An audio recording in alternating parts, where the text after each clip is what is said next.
Hi, I'm Buck, your personal tour guide to the Federal Reserve. I'm here to introduce you to one of the most complex but effective institutions in the United States. But don't worry, I'll explain it all in plain English. Just beside me is a roadmap of where we're going.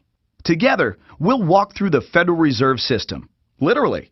And along the way, I'll show you just what goes on around here and why it's important. By the end of this tour, you too will be able to explain the Federal Reserve in plain English. There is no other agency of government which can overrule actions that we take. There is no other agency of government which can overrule actions that we take. There is no other agency of government which can overrule actions that we take. That would effectively be a takeover of monetary policy by the Congress, a repudiation of the independence of the Federal Reserve, which would be highly destructive to the stability of the financial system, the dollar, and our national economic situation. The Federal Reserve does not own any gold at all. We have not owned gold since 1934.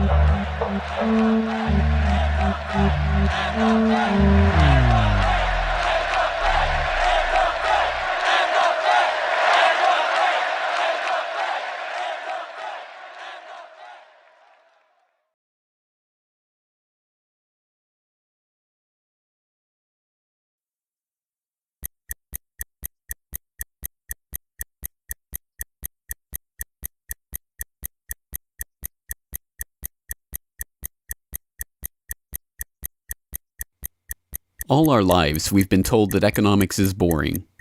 It's dull. It's not worth the time it takes to understand it. And all our lives, we've been lied to.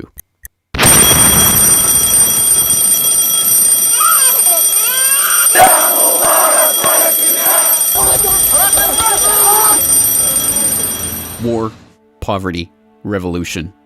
They all hinge on economics, and economics all rests on one key concept. Money. Money. It is the economic water in which we live our lives. We even call it currency. It flows around us, carries us in its wake, drowns those who are not careful. We use it every day, in nearly every transaction we conduct. We spend our lives working for it, worrying about it, saving it, spending it, pinching it. It defines our social status. It compromises our morals. People are willing to fight, die, and kill for it. But what is it? Where does it come from? How is it created? Who controls it? It is a remarkable fact that, given its central importance in our lives, not one person in 100 could answer such basic questions about money as these. So if you were planning a family, you'd want to know where babies come from. Yeah. And this is a lot about banking. So let me ask you, where does money come from? Where does the money come from? Where does any money? The government prints it. It's printed off. Where does money come from? How is new money created? By labor. People work and produce wealth, and the money is supposed to match that wealth. Where does money come from? Well, I have a pretty different outlook on money. It actually comes from like trees, right? But why is this? How could we be so ignorant about a topic of such importance? Where does money come from is a basic, childlike question. So why is our only response the childlike answer meant as a joke? It grows on trees. Such a profound state of ignorance could not come about naturally. From the time we are children, we are curious about the world and eager to learn about the way it works. And what could lead to a better understanding of the way the world works than a knowledge of money, its creation and destruction? Yet discussion of this topic is fastidiously avoided in our school years and ignored in our daily life. Our monetary ignorance is artificial, a smoke screen that has been erected on purpose and perpetrated with the help of complicated systems and insufferable economic jargon. But it doesn't take an economist to understand the importance of money.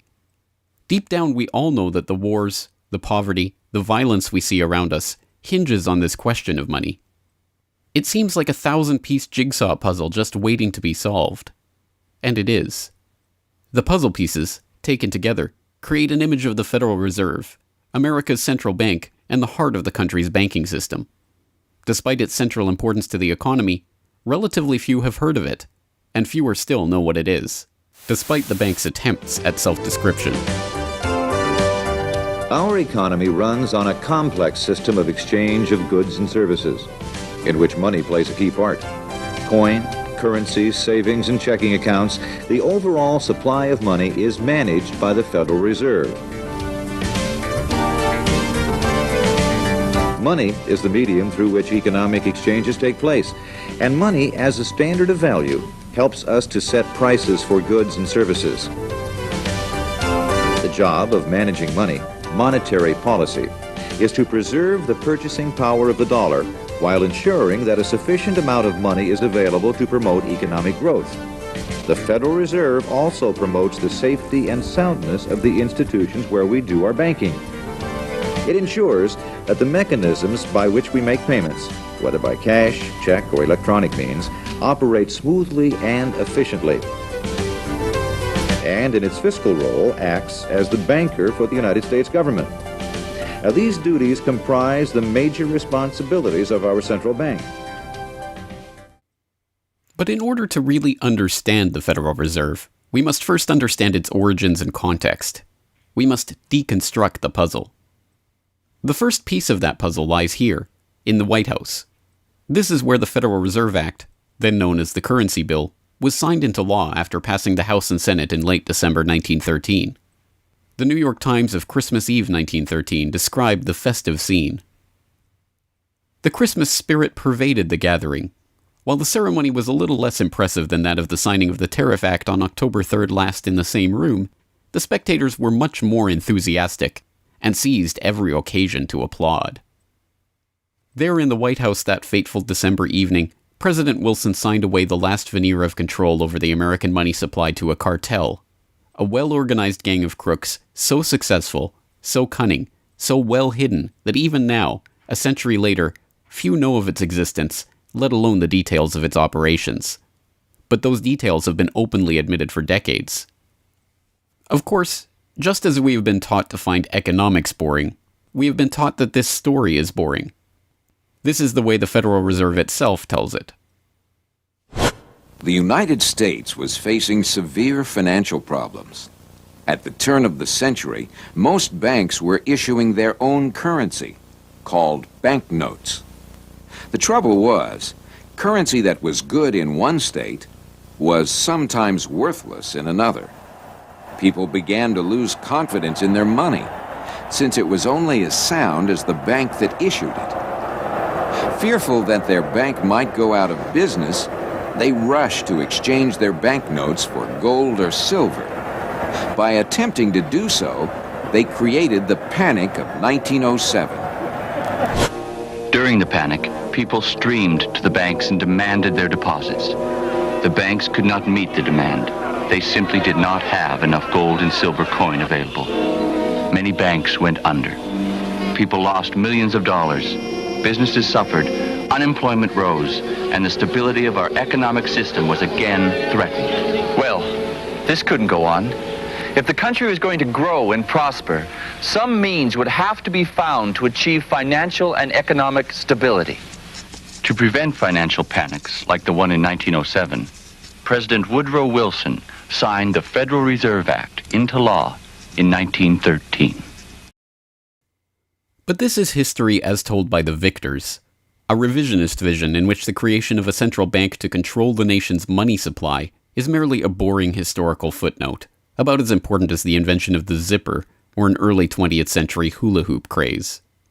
The truth is that the story of the secret banking conclave that gave birth to that Federal Reserve Act is as exciting and dramatic as any Hollywood screenplay or detective novel yarn, and all the more remarkable for the fact that it is all true. We pick up the story, appropriately enough, under cover of darkness. It was the night of November 22nd, 1910, and a group of the richest and most powerful men in America were boarding a private rail car at an unassuming railroad station in Hoboken, New Jersey. The car, waiting with shades drawn to keep onlookers from seeing inside, belonged to Senator Nelson Aldrich, the father-in-law of billionaire heir to the Rockefeller dynasty, John D. Rockefeller Jr. A central figure on the influential Senate Finance Committee where he oversaw the nation's monetary policy, Aldrich was referred to in the press as the general manager of the nation. Joining him that evening was his private secretary Shelton, and a who's who of the nation's banking and financial elite. A. Pyatt Andrew, the Assistant Treasury Secretary, Frank Vanderlip, President of the National City Bank of New York, Henry P. Davison, a senior partner of J.P. Morgan Company, Benjamin Strong Jr., an associate of J.P. Morgan and president of Bankers Trust Co., and Paul Warburg, heir of the Warburg banking family and son-in-law of Solomon Loeb of the famed New York investment firm Kuhn, Loeb and Company. The men had been told to arrive one by one after sunset to attract as little attention as possible. Indeed, secrecy was so important to their mission that the group did not use anything but their first names throughout the journey so as to keep their true identity secret even from their own servants and waitstaff. The movements of any one of them would have been reason enough to attract the attention of New York's voracious press, especially in an era where banking and monetary reform was seen as a key issue for the future of the nation. A meeting of all of them, now that would surely have been the story of the century. And it was. Their destination? The secluded Jekyll Island off the coast of Georgia, home to the prestigious Jekyll Island Club whose members included the Morgans, Rockefellers, Warburgs, and Rothschilds. Their purpose? Davison told intrepid local reporters who had caught wind of the meeting that they were going duck hunting. But in reality, they were going to draft a reform of the nation's banking industry in complete secrecy. G. Edward Griffin, the author of the best-selling The Creature from Jekyll Island and a longtime Federal Reserve researcher, explains. What happened is that the banks decided that since there was going to be legislation anyway to control their industry, that they wouldn't just sit back and wait and see what happened and cross their fingers that it would be okay. They decided that to do what so many cartels do today, they decided to take the lead, and they would be the ones calling for regulations and reform. They like the word reform, and the American people are suckers for the word reform. You just put that into any corrupt piece of legislation, call it reform, and people say, oh, I'm all for reform, and so they vote for it or accept it. So that's what they were doing. They decided we will reform our own industry. In other words, we will create a cartel, and we will give the cartel the power of government. We'll take our cartel agreement so that we can self-regulate to our advantage, and we'll call it the Federal Reserve Act. And then we'll take this cartel agreement to Washington and convince those idiots there to pass it into law. And that basically was the strategy. It was a brilliant strategy. Of course, we see it happening all the time, and certainly in our own day today, we see the same thing happening in other cartelized industry. Right now, we're watching it unfold in the field of healthcare, but at that time, it was banking, all right? And so the banking cartel wrote their own rules and regulations, called it the Federal Reserve Act, got it passed into law, and it was very much to their liking because they wrote it. And in essence, what they had created is a set of rules which made it possible for themselves to regulate their industry, but they went even beyond that. In fact, it's clear to me when I was reading their letters and their conversations at the time and the debates that they never dreamed that Congress would go along and also give them the right to issue the nation's money supply. I mean, not only were they now going to regulate their own industry, which is what they started out as wanting to do, but they got this incredible gift that they didn't dream would be given to them, although they were negotiating for it. And that was Congress gave them the authority to issue the nation's money. And Congress gave away the sovereign right to issue the nation's money to the private banks. And so all of this was in the Federal Reserve Act, and the American people were joyous because they were told and they were convinced that this was finally a means of controlling this big creature from Jekyll Island. Amazingly enough, they were successful, not just in conspiring to write the legislation that would eventually become the Federal Reserve Act, but in keeping that conspiracy a secret from the public for decades. It was first reported on in 1916 by Bertie Charles Forbes, the financial writer who would later go on to found Forbes magazine. But it was never fully admitted until a quarter century later, when Frank Vanderlip wrote a casual admission of the meeting in the February 9, 1935 edition of the Saturday Evening Post. I was as secretive, indeed as furtive, as any conspirator. I do not feel it is any exaggeration to speak of our secret expedition to Jekyll Island as the occasion of the actual conception of what eventually became the Federal Reserve System. Over the course of their 9 days of deliberation at the Jekyll Island Club, they devised a plan so overarching, so ambitious, that even they could scarcely imagine that it would ever be passed by Congress. As Vanderlip put it, discovery of our plan, we knew, simply must not happen, or else all our time and effort would be wasted.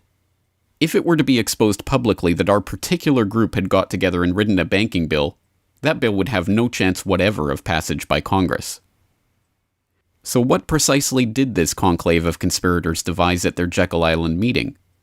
A plan for a central banking system to be owned by the banks themselves, a system which would organize the nation's banks into a private cartel that would have sole control over the money supply itself. At the end of their 9-day meeting, the bankers and financiers went back to their respective offices, content in what they had accomplished. The details of the plan changed between its 1910 drafting and the eventual passage of the Federal Reserve Act, but the essential ideas were there. But ultimately, this scene on Jekyll Island, too, is just one piece of a larger puzzle. And like any other puzzle piece, it has to be seen in its wider context for the bigger picture to become visible. To understand the other pieces of the puzzle and their importance in the creation of the Federal Reserve, we have to travel backward in time. The story begins in late 17th century Europe. The 9 Years' War is raging across the continent as Louis XIV of France finds himself pitted against much of the rest of the continent over his territorial and dynastic claims. King William III of England, devastated by a stunning naval defeat, commits his court to rebuilding the English navy. There's only one problem: money. The government's coffers have been exhausted by the waging of the war, and William's credit is drying up. A Scottish banker, William Patterson, has a banker's solution. A proposal to form a company to lend £1 million to the government at 6% plus £5,000 management fee, with the right of note issue. By 1694, the idea has been slightly revised, a £1.2 million loan at 8% plus £4,000 for management expenses. But it goes ahead. The magnanimously titled Bank of England is created. The name is a carefully constructed lie, designed to make the bank appear to be a government entity. But it is not. It is a private bank owned by private shareholders for their private profit, with a charter from the king that allows them to print the public's money out of thin air and lend it to the crown. What happens here at the birth of the Bank of England in 1694 is the creation of a template that will be repeated in country after country around the world. A privately controlled central bank lending money to the government at interest, money that it prints out of nothing. And the jewel in the crown for the international bankers that creates this system is the future economic powerhouse of the world, the United States. In many important respects, the history of the United States is the history of the struggle of the American people against the banksters that wish to control their money. By the 1780s, with colonies still fighting for independence from the crown, the bankers will get their wish. In 1781, the United States is in financial turmoil. The Continental, the paper currency issued by the Continental Congress to pay for the war, has collapsed from overissue and British counterfeiting. Desperate to find a way to finance the end stages of the war, Congress turns to Robert Morris, a wealthy shipping merchant who was investigated for war profiteering just 2 years earlier. Now, as Superintendent of Finance of the United States from 1781 to 1784, he is regarded as the most powerful man in America, next to General Washington. In his capacity as Superintendent of Finance, Morris argues for the creation of a privately owned central bank deliberately modeled on the Bank of England that the colonies were supposedly fighting against. Congress, backed into a corner by war obligations and forced to do business with the bankers just like King William in the 1690s, acquiesces and charters the Bank of North America as the nation's first central bank. And exactly as the Bank of England came into existence loaning the British Crown £1.2 million, the BNA started business by loaning $1.2 million to Congress. By the end of the war, Morris has fallen out of political favor and the Bank of North America's currency has failed to win over a skeptical public. the BNA is downgraded from a national central bank to a private commercial bank chartered by the state of Pennsylvania. But the bankers have not given up yet. Before the ink is even dry on the Constitution, a group led by Alexander Hamilton is already working on the next privately owned central bank for the newly formed United States of America. So brazen is Hamilton in the forwarding of this agenda that he makes no attempt to hide his aims or those of the banking interests he serves. A national debt, if it is not excessive, will be to us a national blessing, he wrote in a letter to James Duane in 1781. It will be a powerful cement of our union. It will also create a necessity for keeping up taxation to a degree which, without being oppressive, will be a spur to industry. Opposition to Hamilton and his debt-based system for establishing the finances of the U.S. is fierce. Led by Jefferson and Madison, the bankers and their system of debt enslavement is called out for the force of destruction that it is, with Thomas Jefferson writing, "The spirit of war and indictment, since the modern theory of the perpetuation of debt, has drenched the earth with blood and crushed its inhabitants under burdens ever accumulating." Still, Hamilton proves victorious. The first Bank of the United States is chartered in 1791 and follows the pattern of the Bank of England and the Bank of North America almost exactly. A privately owned central bank with the authority to loan money that it creates out of nothing to the government. In fact, it is the very same people behind the new bank as were behind the old Bank of North America. It was Alexander Hamilton, Robert Morris's former aide, who first proposed Morris for the position of financial superintendent, and the director of the old Bank of North America, Thomas Willing, is brought in to serve as the first director of the first Bank of the United States. Meet the new banking bosses, same as the old banking bosses. In the first 5 years of the bank's existence, the U.S. government borrows $8.2 million from the bank, and prices rise 72%. By 1795, when Hamilton leaves office, the incoming Treasury Secretary announces that the government needs even more money and sells off the government's meager 20% share in the bank, making it a fully private corporation. Once again, the U.S. economy is plundered while the private banking cartel laughs all the way to the bank that they created. By the time the bank's charter comes due for renewal in 1811, the tide has changed for the money interests behind the bank. Hamilton is dead, shot to death in a duel with Aaron Burr. The bank-supporting Federalist Party is out of power. The public are wary of foreign ownership of the central bank, and what's more, don't see the point of a central bank in time of peace. Accordingly, the charter renewal is voted down in the Senate, and the bank is closed in 1811. Less than a year later, the U.S. is once again at war with England. After 2 years of bitter struggle, the public debt of the U.S. has nearly tripled from $45.2 million to $119.2 million. With trade at a standstill, prices soaring, inflation rising, and debt mounting, President Madison signs the charter for the creation of another central bank, the Second Bank of the United States, in 1816. Just like the two central banks before it, it is majority privately owned and is granted the power to loan money that it creates out of thin air to the government. The 20-year bank charter is due to expire in 1836, but still in his first term, President Andrew Jackson has already vowed to let it die prior to renewal.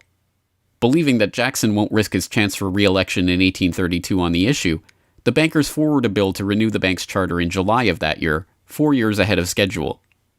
Remarkably, Jackson vetoes the renewal charter and stakes his re-election on the people's support of his move. In his veto message, Jackson writes in no uncertain terms about his opposition to the bank. Whatever interest or influence, whether public or private, has given birth to this act, it cannot be found either in the wishes or necessities of the executive department, by which present action is deemed premature, and the powers conferred upon its agent not only unnecessary, but dangerous to the government and country. It is to be regretted that the rich and powerful too often bend the acts of government to their selfish purposes. If we cannot at once, in justice to interests vested under improvident legislation, make our government what it ought to be, we can at least take a stand against all new grants of monopolies and exclusive privileges, against any prostitution of our government to the advancement of the few at the expense of the many, and in favor of compromise and gradual reform in our code of laws and system of political economy. The people side with Jackson, and he's re-elected on the back of his slogan, "Jackson and no bank." The president makes good on his pledge. In 1833, he announces that the government will stop using the bank and will pay off its debt. The bankers retaliate in 1834 by staging a financial crisis and attempting to pin the blame on Jackson, but it's no use. On January 8, 1835, President Jackson succeeds in paying off the debt, and for the first and only time in its history, the United States is free from the debt chain of the bankers. In 1836, the Second Bank of the United States charter expires, and the bank loses its status as America's central bank. It is 77 years before the bankers can regain the jewel in their crown, but it is not for lack of trying. Immediately upon the death of the bank, the banking oligarchs in England react by contracting trade, removing capital from the US, demanding payment in hard currency for all exports, and tightening credit. This results in a financial crisis known as the Panic of 1837, and once again Jackson's campaign to kill the bank is blamed for the crisis. Throughout the late 19th century, the United States is rocked by banking panics brought about by wild banking speculation and sharp contractions in credit.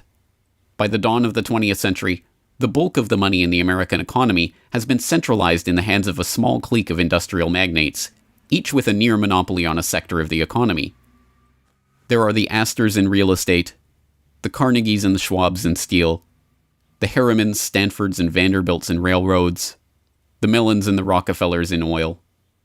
As all of these families start to consolidate their fortunes, they gravitate naturally to the banking sector. And in this capacity, they form a network of financial interests and institutions that centered largely around one man, banking scion and increasingly America's informal central banker in the absence of a central bank, John Pierpont Morgan.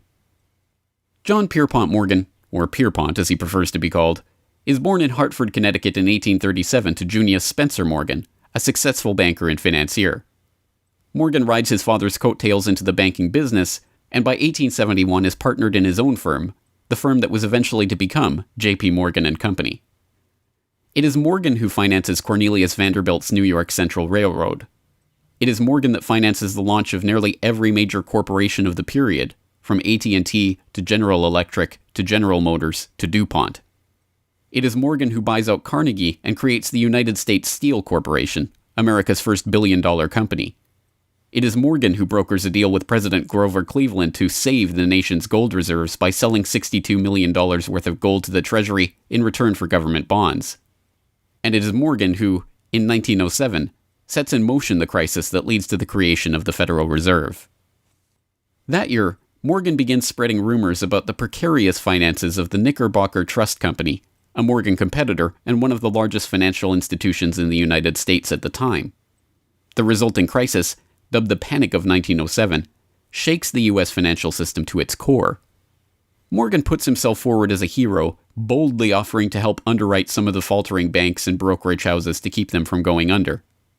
After a bout of hand-wringing over the nation's finances, a congressional committee is assembled to investigate the Money Trust, the bankers and financiers who brought the nation so close to financial ruin and that wield such power over the nation's finances. The public follows the issue closely, and in the end a handful of bankers are identified as key players in the Money Trust's operations, including Paul Warburg, Benjamin Strong Jr., and J.P. Morgan. Andrew Gavin Marshall, editor of the People's Book Project, explains.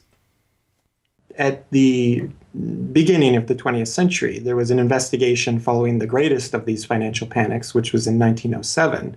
And this investigation was on what was called the Money Trust, which found that three banking interests, J.P. Morgan, National City Bank, and the Citibank of New York, I believe it was, basically controlled the entire financial system. So three banks. And the public hatred towards these institutions was unprecedented. There was an overwhelming consensus in the country for establishing a central bank. But there were many different interests in pushing this, and everyone had sort of their own specific purpose behind advocating for a central bank. So to represent the most people, you had farmer interests, populists, progressives, who were advocating a central bank because they couldn't take the recurring panics, but they wanted government control of a central bank. They wanted it to be exclusively under the public control because they despised and feared the New York banks as wielding too much influence. So for them, a central bank would be a way to curb the power of these private financial interests. On the other hand, those same financial interests were advocating for a central bank to serve as a source of stability for their control of the system, also to act as a lender of last resort to them, and so that they would never have to face collapse, but also in order to exert more control through a central bank. The private New York banking community wanted a central bank under the exclusive control of them. There's a shocker. So you had all these various different interests which converged. Of course, the most influential happened to be the New York financial houses, which were more aligned with European financial houses than they were with any other element in American society. The main individual behind the founding of the Federal Reserve was Paul Warburg, who was a partner with Kuhn, Loeb and Company, European banking house. His brothers were prominent bankers in Germany at that time, and he had, of course, close connections with every major financial and really big industrial firm in the United States, and most of those existing in Europe. And he was discussing all these ideas with his fellow compatriots in advocating for a central bank. In 1910, Warburg got the support of a senator named Senator Aldrich, whose family later married into the Rockefeller family.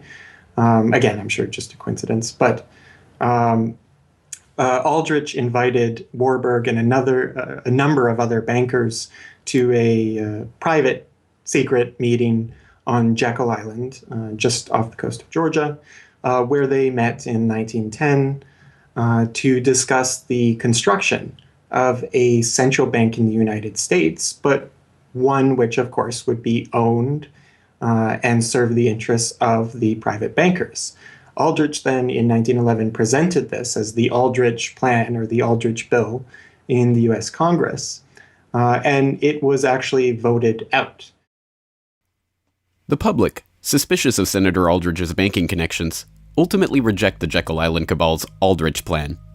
The Cabal does not give up, however. They simply revise and rename their plan, giving it a new public face, that of Senator Robert Owen and Representative Carter Glass. In the end, the money trust that was behind the Panic of 1907 uses the public's own outrage against them to complete their consolidation of control over the banking system. The newly retitled Federal Reserve Act is signed into law on December 23, 1913, and the Fed begins operations the next year.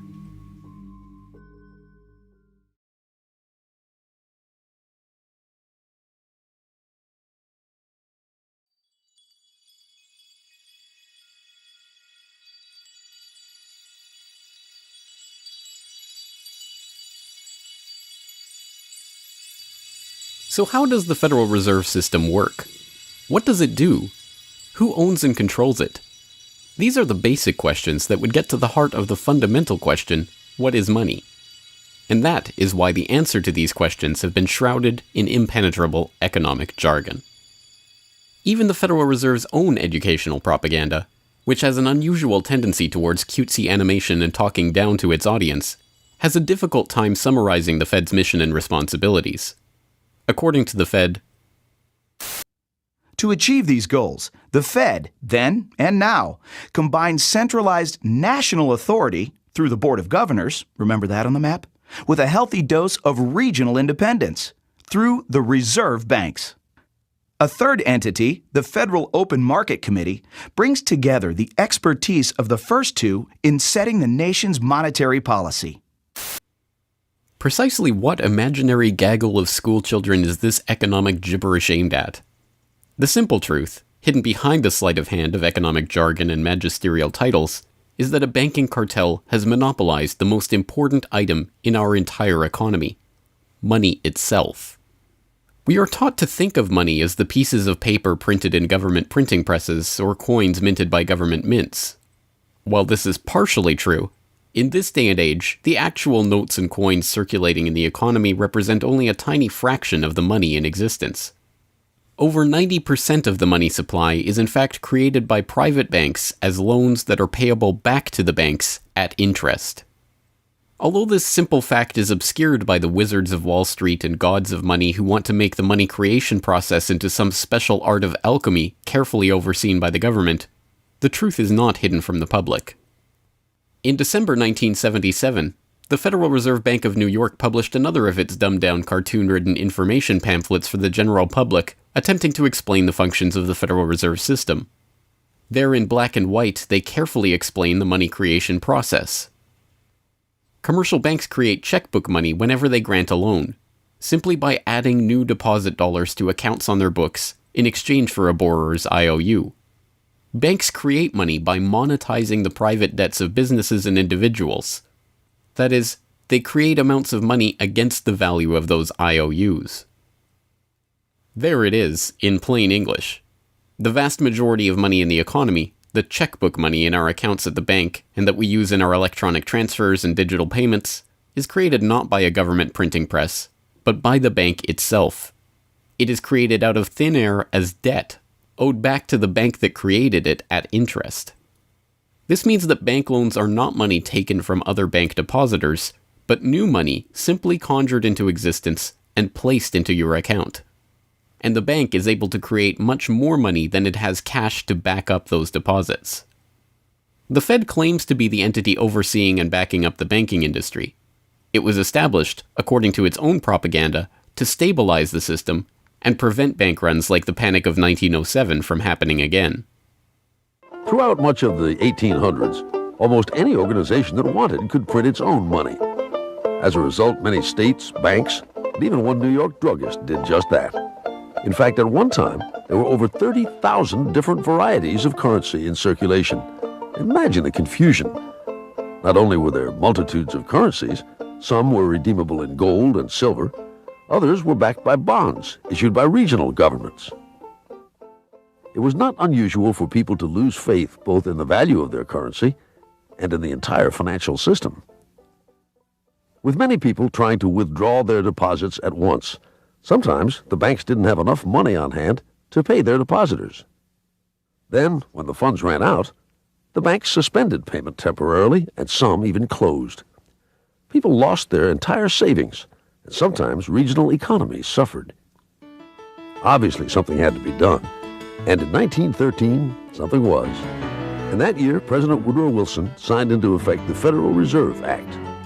This act created the Federal Reserve System to provide a safer and more stable monetary and banking system.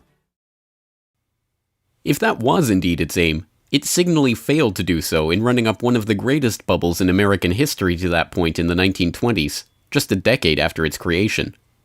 The popping of that bubble, of course, led directly into the Great Depression and one of the greatest periods of mass poverty in American history. Economists have long argued that the Fed itself was the cause of the Depression by its complete mismanagement of the money supply. As former Federal Reserve Chairman Ben Bernanke admitted in a speech commemorating Fed critic Milton Friedman's 90th birthday, regarding the Great Depression, "You're right, we did it. We're very sorry. But thanks to you, we won't do it again." Price stability is another cited tenet of the Federal Reserve's mandate. But here, too, the Fed has completely failed to live up to its own standards. Aside from the banking system, the Federal Reserve has another responsibility that's probably even more important. It's in charge of something called monetary policy. Basically, it means trying to keep prices stable to avoid inflation. Say you buy a CD today for $14. But what if next year the price of the CD jumped to $20 or $50? Not because of a change in supply or demand, but because all prices were going up. That's inflation. There are a lot of different causes of inflation, but one of the most important is too much money. The Fed can adjust the money supply by injecting money into the system electronically or by withdrawing money from the economy. Think of it. The Federal Reserve has the ability to create money and make it disappear. What's most important is what happens as a result. Anytime the supply of money is altered, the effects are felt throughout the economy. The Fed's methods have changed over time to take advantage of the latest computers and electronics, but its mission remains the same: to aim for stable prices, full employment, and a growing economy. 100 years ago, in 1913, the Fed was created, and we've marked it with a vertical line there. Consumer prices now are about 30 times higher than they were when the Fed was created in 1913. Paper money, too, is the responsibility of the Federal Reserve.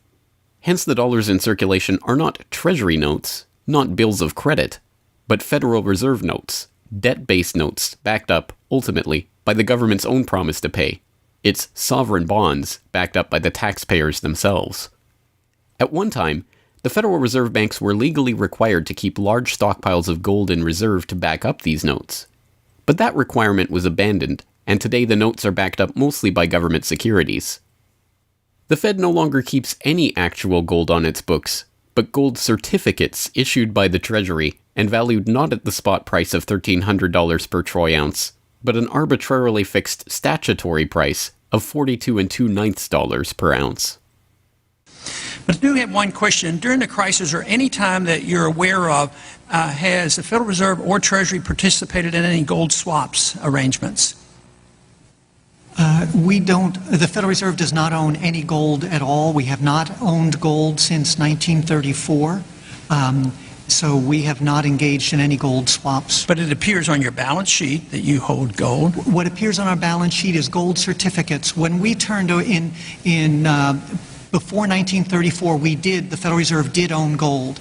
We turned that over by law to the Treasury and received in return for that gold certificates. If the Treasury entered into, because under the Exchange Stabilization Fund, I would assume they probably have the legal authority to do it. They wouldn't be able to do it then because you have the securities for essentially all the gold? No, we have no interest in the gold that is owned by the Treasury. We have simply an accounting document that is called gold certificates that represents the value at a statutory rate and still that we gave to the Treasury in 1930. And still measured at $42 an ounce, which makes no sense whatsoever. Clearly, there is a discrepancy between what we are led to believe is motivating the Fed and what it actually does. To understand what the Fed is actually intended to do, it's first important to understand that the Federal Reserve is not a bank per se, but a system.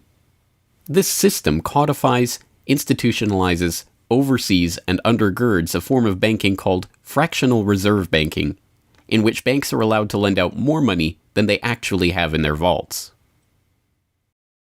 The whole process starts, the process of decay and corruption starts with something called fractional reserve banking.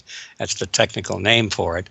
And what that really means is that as the banking institution developed over several centuries, starting, of course, in Europe, it developed the practice of legalizing a certain dishonest accounting procedure. In other words, in the very, very beginning, if you want to go all the way back, people would bring their gold or silver to the banks for safekeeping. And they'd say, give us a paper receipt. And we don't want to guard our silver and our gold because, people could come in the middle of the night and they could kill us or tie us up and threaten us, and they'll get our gold and silver, so we can't really guard it. We'll take it to the bank and have them guard it, and we just want a paper receipt so that we can take the receipt back and get our gold anytime we want. And so in the beginning, money was receipt money. They could then, instead of changing or exchanging the gold coins, they could exchange the receipts, and people would accept the receipts just as well as the gold, knowing they could get the gold. And so these paper receipts being circulated were, in essence, the very first examples of paper money. Well, the banks learned early on that game that here they were sitting on this pile of gold and all these paper receipts out there. People weren't bringing the receipts in anymore. Very few of them, maybe 5%, maybe 7% of the people would bring in their paper receipts and ask for the gold. So they said, why don't we just sort of give more receipts out than we have gold? They'll never know because we only are asked at the best 7% of it, so we can create more receipts for gold than we have, and we can collect interest on that because we'll loan that into the economy and we'll charge interest on this money that we don't really have. And it's a pretty good gimmick, don't you think? And they, well, yeah, of course. And so that's how fractional reserve banking started. And now it's institutionalized, and they teach it in school. No one ever questions the integrity of it or the ethics of it. They say, well, that's the way banking works. And isn't it wonderful that we now have this flexible currency and we have prosperity and all of this sort of thing? So it all starts with this concept of fractional reserve banking. And the trouble is with that is it works most of the time, but every once in a while, there are a few ripples that come along that are a little bit bigger than the other ripples, and maybe one of them is a wave, and more than 7% will come in and ask for their gold. Maybe 20% will come in, or 30%. And well, now the banks are embarrassed because the fraud is exposed. They say, well, we don't have your gold. What do you mean you don't have my gold? I gave it to you and put it on deposit, and you said you'd safeguard it. Well, we don't have it. We loaned it out. So then the word gets out, and everybody and their uncle comes and lines up for their gold. And of course, they don't have it, and the banks are closed. They have bank holidays, and the banks are embarrassed. They go out of business. People lose their savings, and you have these terrible banking crashes that were ricocheting all around the world prior to this time. And that's what caused the concern. One of the things that caused the concern of the American people. They didn't want that anymore. They wanted to put a stop to that. And that was the whole purpose, supposedly, of the Federal Reserve System, is to put a stop to that. But since the people who designed the plan to put a stop to it were the very ones who were doing it in the first place, you can not be surprised that their solution was not a very good one insofar as the American people were concerned. Their solution was to expand it. Not to control it, but to expand it. See, prior to that time, this little game of fractional reserve banking was localized at the state level. Each state was doing its own little fractional reserve banking system. Each state, in essence, had its own Federal Reserve. Central banks were authorized by state law to do this sort of thing, and that was causing all this problem. And so the Federal Reserve came along and said, well, no, we're not going to do this at the state level anymore because look at all the problem it's causing. We're going to consolidate it all together, and we're going to do it at the national level. The key to this system, of course, is who controls this incredible power to regulate the economy by setting reserve requirements and targeting interest rates. The answer to this question, too, has been deliberately obscured. The Federal Reserve System is a deliberately confusing mishmash of public and private interests, reserve banks, boards and committees, centralized in Washington and spread out across the United States. So you have the Federal Reserve Board in Washington, appointed by the president. That's the only part of this system that is directly dependent upon the government for input. That's the federal part, that the government, the president specifically, gets to choose a few select governors. The 12 regional banks, the most influential of which is the Federal Reserve Bank of New York, essentially based in Wall Street to represent Wall Street, is representative of the major Wall Street banks who own shares in the private, not federal, but private Federal Reserve Bank of New York. All the other regional banks are also private banks. They vary according to how much influence they wield, but the Kansas City Fed is influential, the St. Louis Fed, the Dallas Fed. But the New York Fed is really the center of this system. And precisely because it represents the Wall Street banks who appoint the leadership of the New York Fed. So the New York Fed has a lot of public power, but no public accountability. It has no oversight. It does not answer to Congress the way that the chairman of the Federal Reserve Board of Governors does. And even then, the chairman of the Fed, of the Federal Reserve Board, who is appointed by the president, does not answer to the president. He does not answer to Congress. He goes to Congress to testify, but the policy that they set is independent. So they have no input from the government. The government can't tell them what to do, legally speaking. And of course, they don't.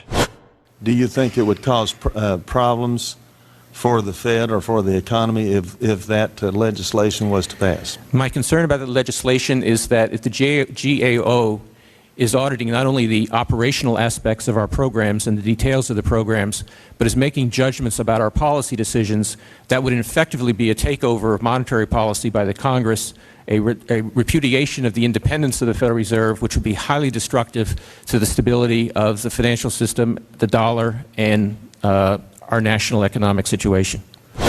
The Federal Open Market Committee is responsible for setting interest rates. Now, this committee, which is enormously powerful, has as its membership the governor and vice chair of the Federal Reserve Board. But the Federal Open Market Committee, most of the membership is the presidents of the regional Federal Reserve banks representing private interests. So they have significant input into setting the interest rates. Interest rates are not set by a public body, they're set by private financial and corporate interests. And that's whose interests they serve, of course.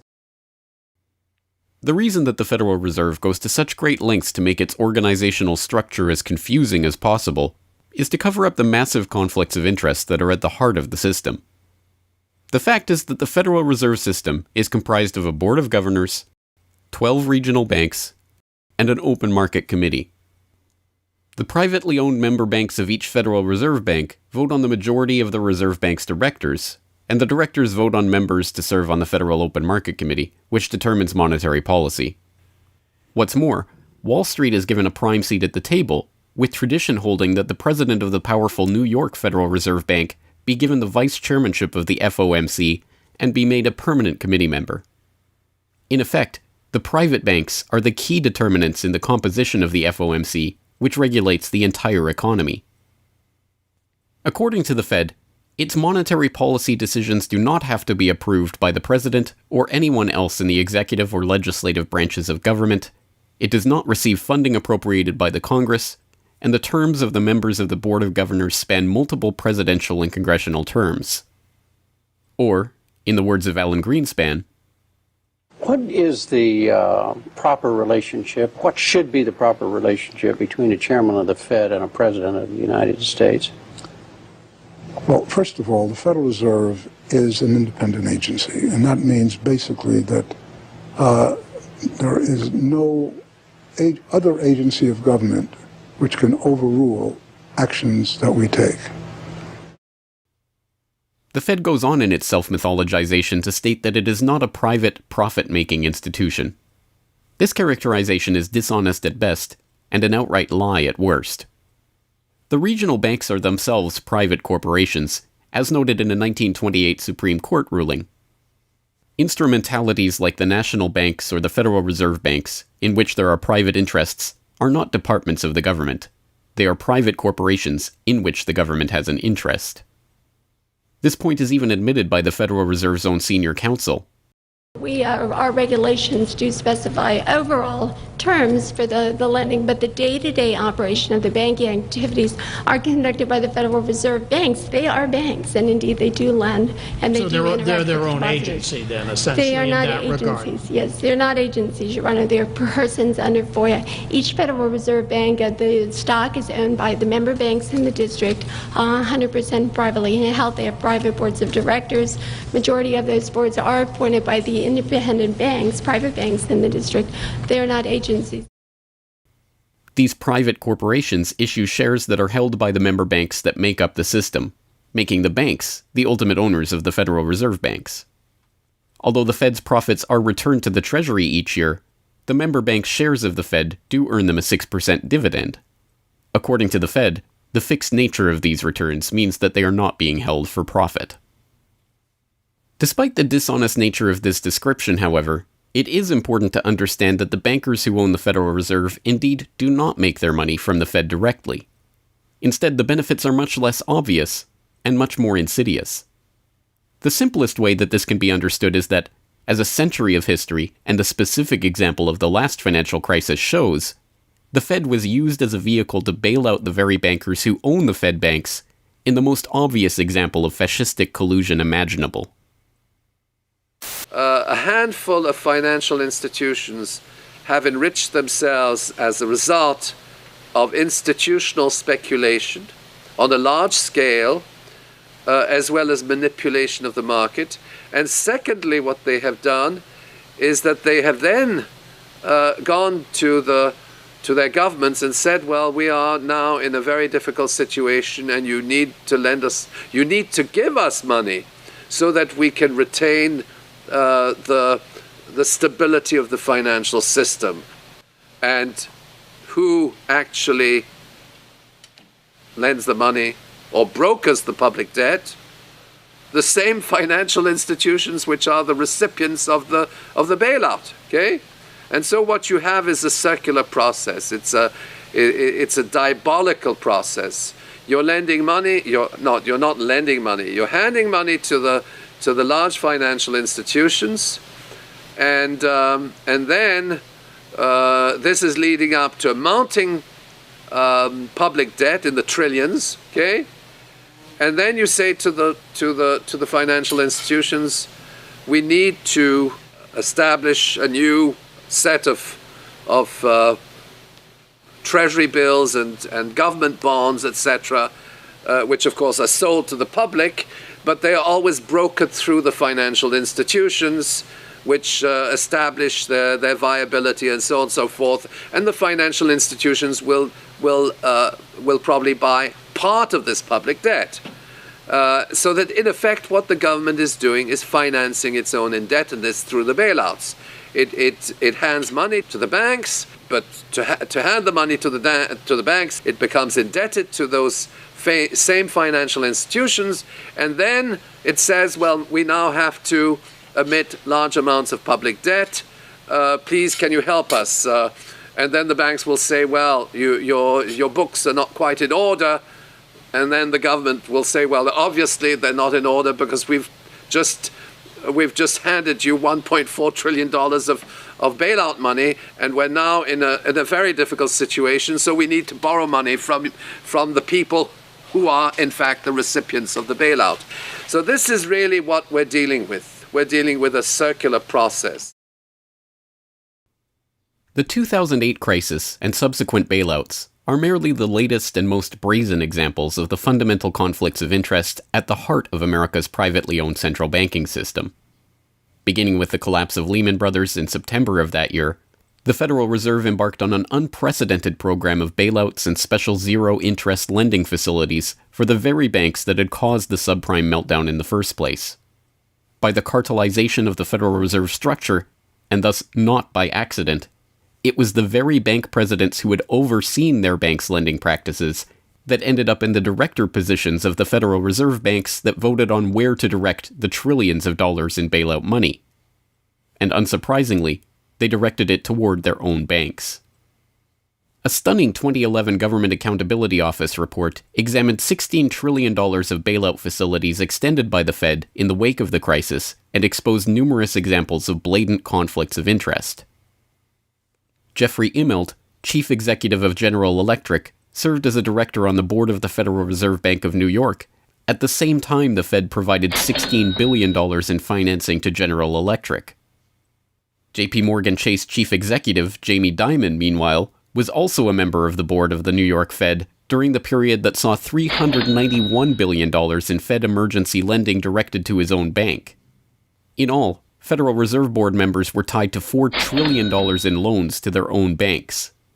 These funds were not simply used to keep these banks afloat, but actually to return these Fed-connected banks to a period of record profits in the same period that the average worker saw their real wages actually decrease and the economy on Main Street slow to a standstill. Ben Bernanke, at that time the chairman of the Federal Reserve Board of Governors, was confronted about these conflicts of interest by Senator Bernie Sanders upon the release of the GAO report in June 2012. Senator, you raised an important point, which is that this is not something the Federal Reserve created. This is in the statute. Congress in the Federal Reserve Act said this is the governance of the Federal Reserve, and more specifically that bankers would be on the board. And 6 out of 9. Sorry? 6 out of 9 in the regional banks are coming from the banking industry. That's correct. And that is in the law. And right. I'll answer your question, though. The answer to your question is that Congress set this up. We have tried, I think we've made it into something useful and valuable. We do get information from it. But if Congress wants to change it, of course, we will work with you to find alternatives. Bernanke is completely right. These conflicts are, in fact, a part of the institution itself, a structural feature of the Federal Reserve that was baked into the Federal Reserve Act itself over 100 years ago by the bankers who conspired to cartelize the nation's money supply. You could not ask for a more succinct reason why the Federal Reserve itself, this admitted cartel of banking interests, needs to be abolished. But you could get one.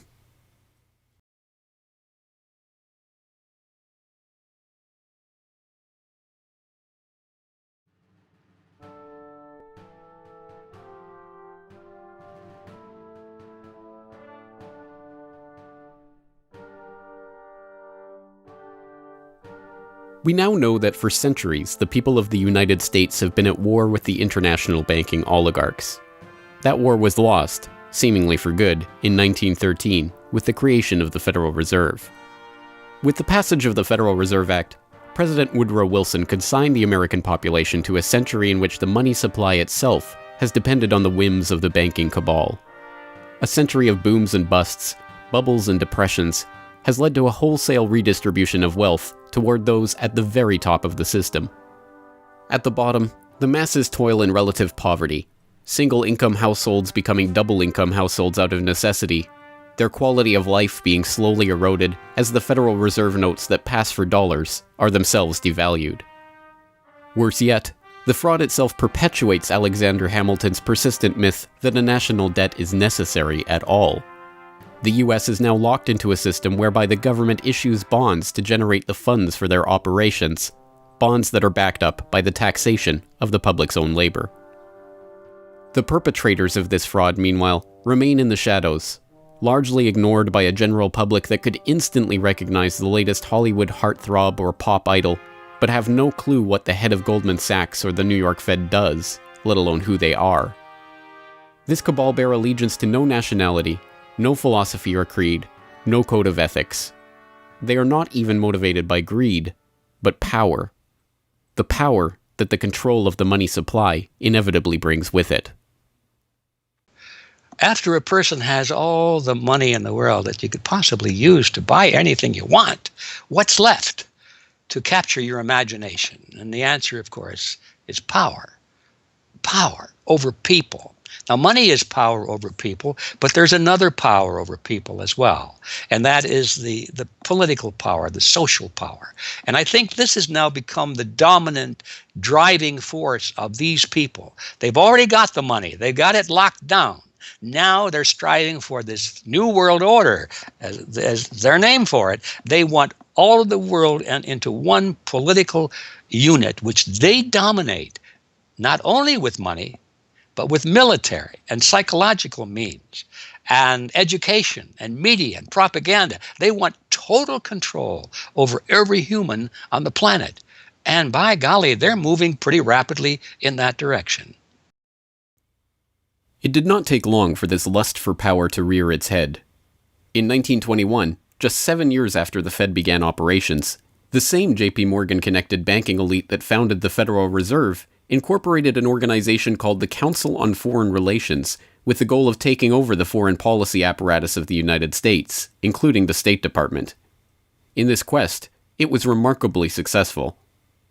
Although there are only about 4,000 members in the organization today, its membership has included 21 Secretaries of Defense, 18 Treasury Secretaries, 18 Secretaries of State, 16 CIA directors, and many other high-ranking government officials, military officers, business elite, and, of course, bankers.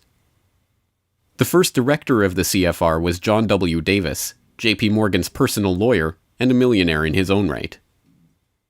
Together with its sister organizations in Britain and elsewhere around the world, these groups would work together toward what they called a New World Order of total financial and political control directed by the bankers themselves. As Carroll Quigley, noted Georgetown historian and mentor of Bill Clinton, wrote in his 1966 work, Tragedy and Hope, A History of the World in Our Time, the powers of financial capitalism had a far-reaching aim, nothing less than to create a world system of financial control in private hands, able to dominate the political system of each country and the economy of the world as a whole. This system was to be controlled in a feudalist fashion by the central banks of the world acting in concert, by secret agreements arrived at in frequent private meetings and conferences. The apex of the system was to be the Bank for International Settlements in Basel, Switzerland, a private bank owned and controlled by the world's central banks, which were themselves private corporations. This is why the bankers and their partners in government and business conspired to bring about the 2008 crisis. Not for the pursuit of money, but power. In the same way the bankers used the panic of 1907 to consolidate their control over the money supply, they hope to use the 2008 crisis and subsequent panics, which they themselves have created, to consolidate their political control. The International Summit for the Global Financial Crisis has been expanded from G7 to G20 because the leading 7 developed countries cannot solve the crisis alone. This expanded meeting raises the question whether a new global financial system will be created. So is this some sort of a new world order, which Gordon Brown kind of alluded to? British Prime Minister Gordon Brown has described the quote-unquote guiding principles to be addressed at the summit. They are transparency, sound banking, responsibility, integrity, and get this, global governance, unquote. I think a new world order is emerging, and with it the foundations of a new and progressive era of international cooperation. The inevitable conclusion, one that flows necessarily from the true understanding of this situation, is that the Federal Reserve System needs to be consigned to the dustbin of history. After a century of enslavement, it is time for the American public to finally throw off the bankers' debt chains.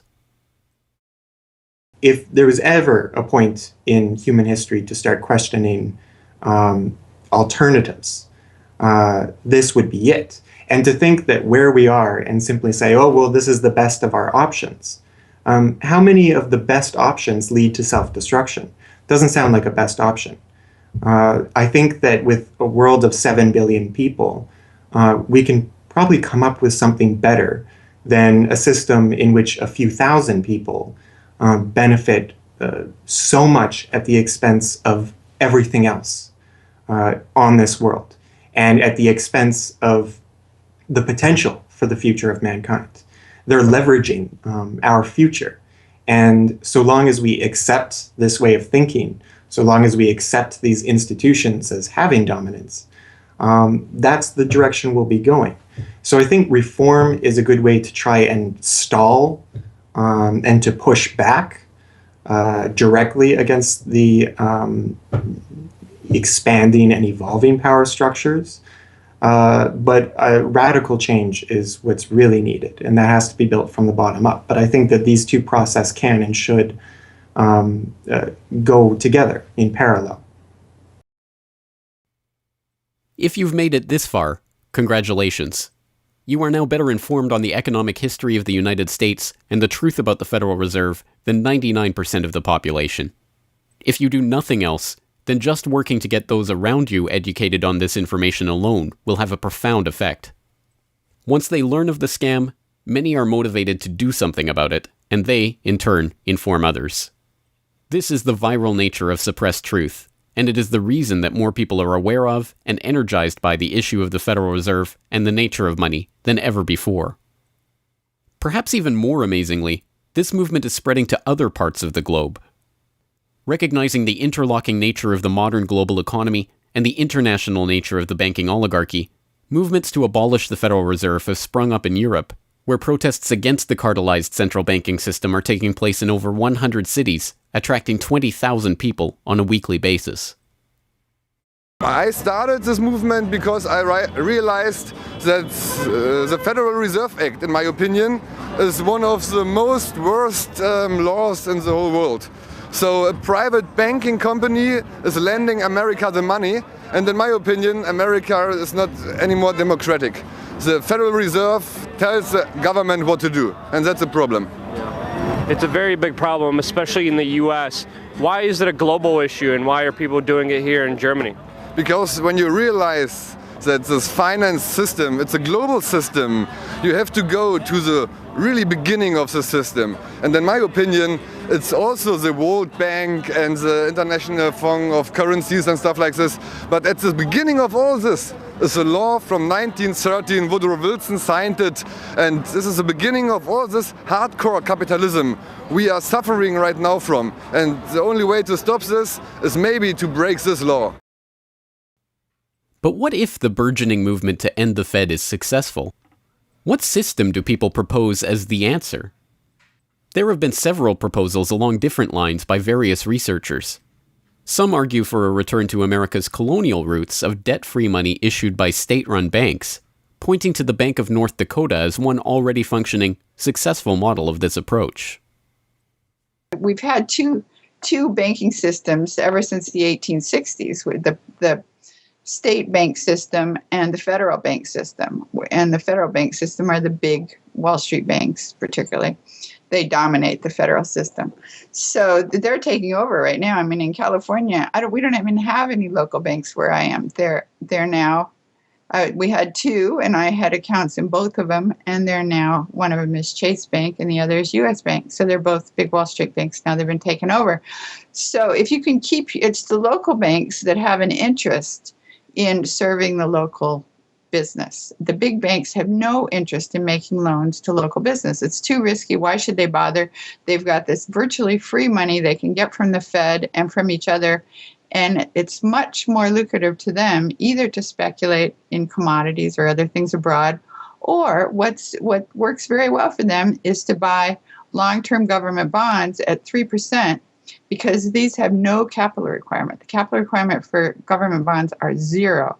So they can buy all of those that they want. Whereas if they buy, let's say, mortgages, or if they make loans for mortgages, or they make loans to businesses, then they have to worry about their capital requirement. And as soon as they've used up all their capital, in other words, $8 of capital will get you $100 of loans, then they can't make any more loans. They have to wait for 30 years till those loans get paid off. So what they do, if they do buy mortgages, is sell them off to investors. And so that was the whole mortgage-backed securities scam that we've seen.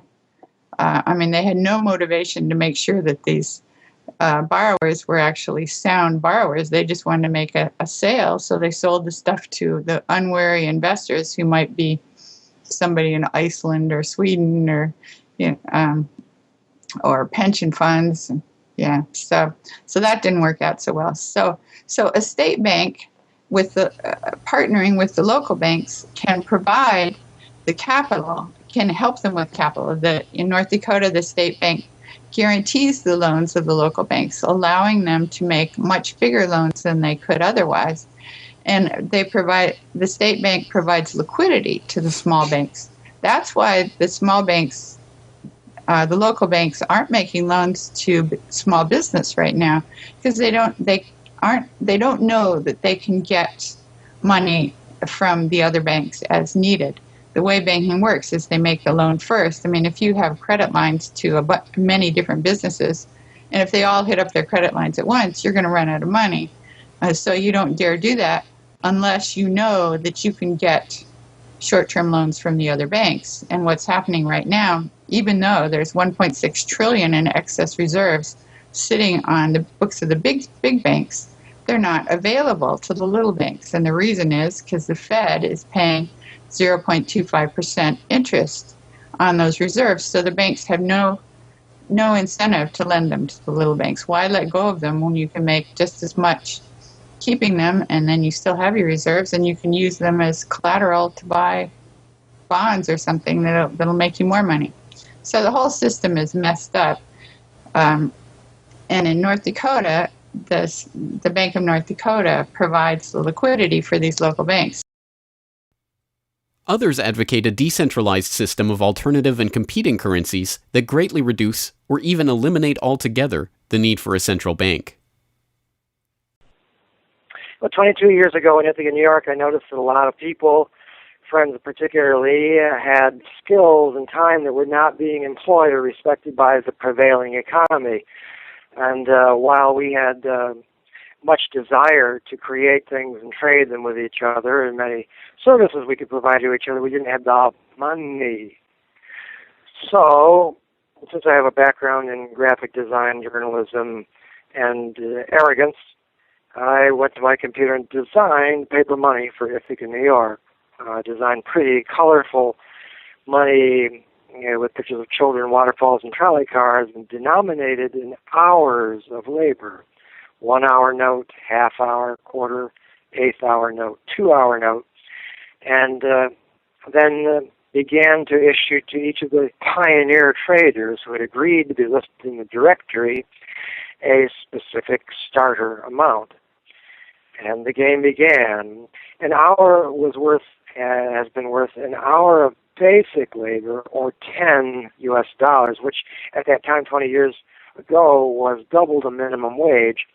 People who usually expect more than $10 per hour of their service can charge multiple hours per hour, but the denomination puts between us as residents of our community that reminder that we are fellow citizens, not merely winners or losers scrambling for dollars. And it introduces us to each other on the basis of these skills and services that we have, that we are more proud to provide for each other than often is the case with a conventional job, just the stuff we have to do to get the money to pay the bills. So through that trading process, that more intimate scale process within the community, we're more easily able to become friends and lovers and political allies. It's an inspiring story, and tell people about how much money has circulated through this community. I mean, it's important for people to understand just how successful this has been. Because we're not a computer system, we don't have a specific volume of trading recorded, but by the grapevine, by phone surveys, and over the years watching the money move, we were able to guess very reliably at several $1 million equivalent of this money has transacted over those years, making loans without charging interest up to $30,000 value, which is the fundamental monetary revolution in our system. Then as well, making grants of the money to over 100 community organizations. Some argue for currencies whose mathematical nature prevent them from being merely conjured into existence whenever a federal government wants to wage another war of aggression or forge another link in the seemingly endless train of governmental tyranny and abuse. What people have to understand about Bitcoin is that it's a completely decentralized network. There's no central server, there's no controlling company, there's no office. It's just free software that anyone can download and start running on their computer anywhere in the world. And that the Bitcoins themselves can be transferred to or from anyone, anywhere in the world. And it's impossible for any bank or government or entity to block you from sending or receiving those Bitcoins. There's a limited supply of those Bitcoins. There will never, ever, ever be more than 21 million Bitcoins. And so because, like everything, the price is set based on supply and demand, because the supply of Bitcoins is limited and the demand is increasing as more and more people start to use them and more websites start to accept them, the price of Bitcoins in terms of dollars is going to have to increase even a lot more than the $500 per Bitcoin that it is today. Are there any drawbacks at all to the idea of using a cryptocurrency? If you're part of the current power elite that can just print money at will to spend on whatever you feel like, then yeah, the world switching over to Bitcoin is probably not going to benefit you. But if you're one of the normal people that aren't working for the Federal Reserve or any central bank that's printing money to pay to your friends and that sort of thing, then a Bitcoin world is a wonderful thing for you. Sound money, cryptocurrencies, state banks, LETS programs, self-issued credit. These and many other solutions have all been proposed, and many of them are in use in different localities today. Information on all of these ideas and how they are being applied in various parts of the world are widely available online. The point is that the question of what money is and how it should be created is perhaps the single greatest question facing humanity as a whole, and yet it is one that has been almost completely eliminated from the national conversation. Until recently.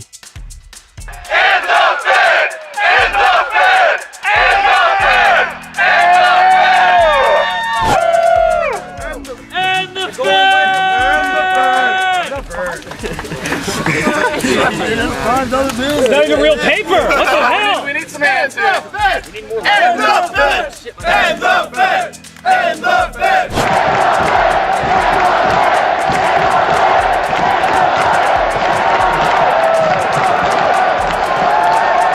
I haven't even gotten to that part yet. Will you do it again when I get to that part?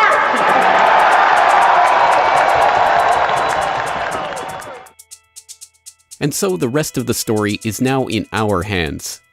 Once we understand the scam that has taken place, the gradual consolidation of wealth and power in the hands of an elite few banking oligarchs, and the growing impoverishment of the masses, all in the name of banking funny money created out of nothing and loaned to the public at interest, we can choose to get active or to do nothing at all. For those who choose to get active, there are some steps that you can take to help change the course of the system. First, follow the links and resources from the transcript of this documentary at corbettreport.com/Federal Reserve to familiarize yourself with the history, the connections, and the functions of the Federal Reserve System. If you can't explain this material to yourself, then you will never be able to teach it to others. Secondly, begin reaching out to others to bring them up to speed on the issue. It can be as simple as broaching this conversation in the Monday morning water cooler talk, or passing out a copy of this documentary, or sending out links to this information to your email list. Insert this topic into your conversations. When people start talking about the national debt, or the state of the economy, or other political talking points, get them to question the roots of these issues, and why there is a national debt at all. Thirdly, when you are able to find or create a group of like-minded people in your area who are engaged with the issue, start a study group on the issue and its solutions. The study group can help source alternative or complementary currencies in the local area, or, if none exist already, the group can form the basis for a community of local businesses and customers who are willing to start experimenting with ways to wean themselves off of the Federal Reserve notes. Fourthly, use the resources at corbettreport.com, including the Federal Reserve information flyer, or hold DVD screenings, to attract interest in your group and draw others into studying the true nature of the monetary system. The work of building up an alternative to the current system can seem daunting, even at times overwhelming. But it is important to keep in mind that the Federal Reserve System that seems so monolithic today has only been around for 1 century. Central banks have been defeated in America before, and they can be defeated again. The question of how we decide to change this system is not rhetorical. It will either be answered by an informed, engaged, active population working together to create viable alternatives and to dismantle the current system, or it will be answered by the same banking oligarchy that has been controlling the money supply, and indeed the lifeblood of the country, for generations. Now, 1 century after the creation of the Federal Reserve System, we have a choice to make. Whether the next century, like the one before it, will be a century of enslavement, or, transformed by the actions and choices that we make in the light of this knowledge, a century of empowerment.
Hello, this is James Corbett of CorbettReport.com, the writer, producer, director, narrator, and just about everything else you can imagine with regards to the documentary that you just finished watching, Century of Enslavement, The History of the Federal Reserve. As I mentioned towards the end of that documentary, if you've made it this far, then you are now better informed about the Federal Reserve, its origins, what it is, how it functions, and why it must be opposed than 99% of the general public. And if you've made it this far, then you are obviously one of the very few who is very eager and motivated to join the rising tide of free humanity that is seeking to throw off the debt chains of the banksters in the United States and around the world. And if you are so motivated, then I have some treats for you. I have some resources that I'd like to direct you to. As I mentioned again towards the end of that documentary, there are some resources up at corbettreport.com that I hope will help you in your quest to better inform yourself and better inform others about the Federal Reserve System.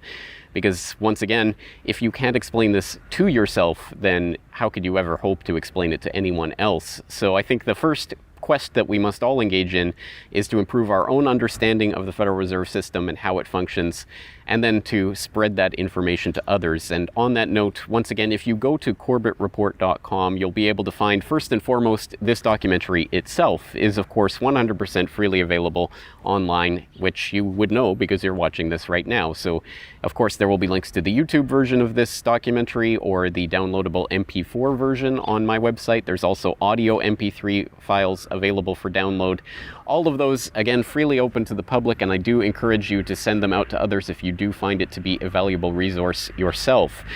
And once you're there at corbettreport.com, you'll find not only the documentary itself, but also a transcript of the documentary, complete with hyperlinks to all of the source documents, videos, articles, all of the information that was used to compile this documentary. So I hope that will be a valuable resource, again, for people who are looking to put this information together in a way that makes sense in their own head, and so that they can see where all of this information is coming from, much of it sourcing from the Federal Reserve itself. So I hope that the hyperlinked transcript will be valuable to people out there who are seeking to broaden their understanding of these topics.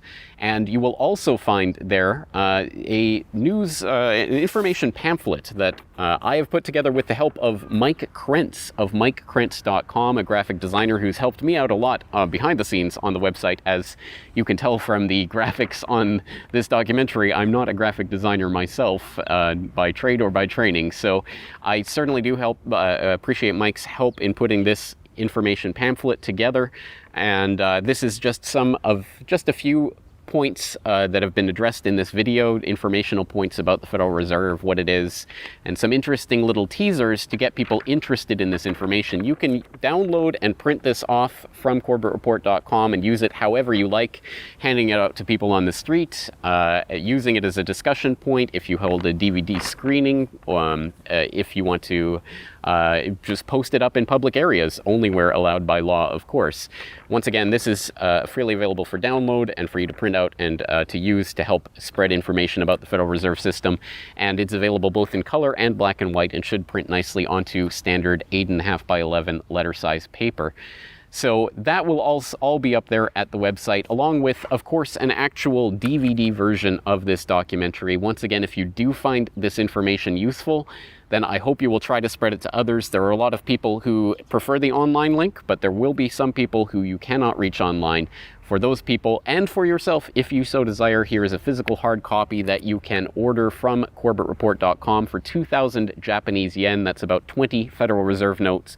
Because unfortunately, we are trapped in this debt-based bankster-led system, so we do all require these pieces of paper in order to put a roof over our head and food on the table, myself included. So your support is obviously greatly appreciated. And for that 2,000 Japanese yen, about 20 Federal Reserve notes, you'll receive this documentary. Disc 1 containing the documentary itself. Disc 2, the full 1-hour interview with G. Edward Griffin. So I think, again, a valuable resource for people who are looking for more information about the Federal Reserve. So that's available at corbettreport.com, along with all of this that we've talked about here, the information pamphlet, the hyperlink transcript, all of the various formats this is available in. Once again, I've tried to make this as straightforward as possible and also as detailed as possible, so that you can start to further your own exploration and understanding of this system that we're facing. Once again, Of course, any way that you choose to get this information out to others is greatly appreciated, but if you do want to send the Corbett Report links around, the best one to use is corbettreport.com/Federal Reserve. That will have the documentary in the YouTube format, it will have the downloadable MP3 and MP4 formats, it will have the transcript, it will have the downloadable information pamphlet, and it will also have a link to buy the DVD. So all of that will be there at corbettreport.com/Federal Reserve. Please send people there if you're going to send people anywhere. So once again, I really do salute you for taking time out of your busy day, out of your schedule, to devote yourself to watching and learning and understanding this material, and to helping spread this information and awareness to others, because it is only together that we will ever be able to form the movement that will ultimately turn the tide against the banksters and defeat the Federal Reserve and all of the similarly privately controlled central banks all around the world. So once again, thank you for your time and attention. I'm James Corbett of CorbettReport.com.